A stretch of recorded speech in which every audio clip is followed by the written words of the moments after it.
This is a 100% viscose pile. We're going to pour some wine on both sides. One side was treated with New Dimensions fabric protection, and we're going to blot it up with a paper towel. After this, we'll actually kind of rub the wine in, but I just want to show you how easy it is to blot it up. So we're blotting it up right there. You can actually see a little bit right in there. And then here's the part that was treated with the New Dimensions fabric protector, and it kind of just gets soaked right up into the towel, and pretty much nothing left there. Get the last few drops.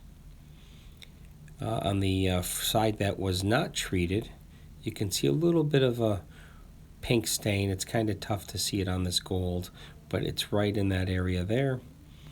And now we'll try it again. And this time we're going to actually brush it in with a stiff brush to mimic some wear, or if somebody was sitting on it, something like that. So we'll try the red wine again, and we'll just agitate it in a little bit.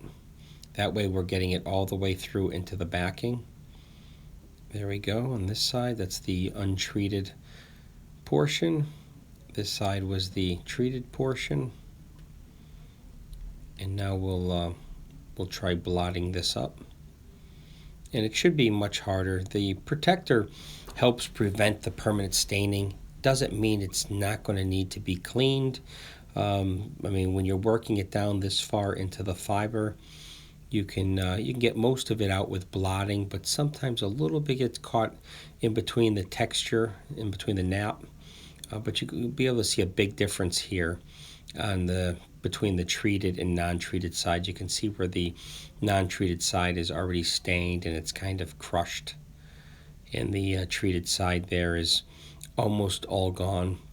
And then you can take a little bit of spotter. In this case, we're using a wet spotter. It's already wet with the liquid, so that's fine. And we'll just blot. You don't want to do any fierce rubbing where you can create wear. You just blot it up, removing the rest of the wine that's there. If it's down deep, sometimes you do have to call a professional and have it vacuumed out. And here we go. You can do a little bit of grooming to fix it. The spot that's left is just it's just wet. It'll dry. So we groom the fabric. You'll groom it again as it's drying, and then after it's dried, use a couple of different types of brushes. No stain left on the fabric, but on the non-treated side, you can see a bit of a pink stain, and it is matted down. So please remember New Dimension fabric protection.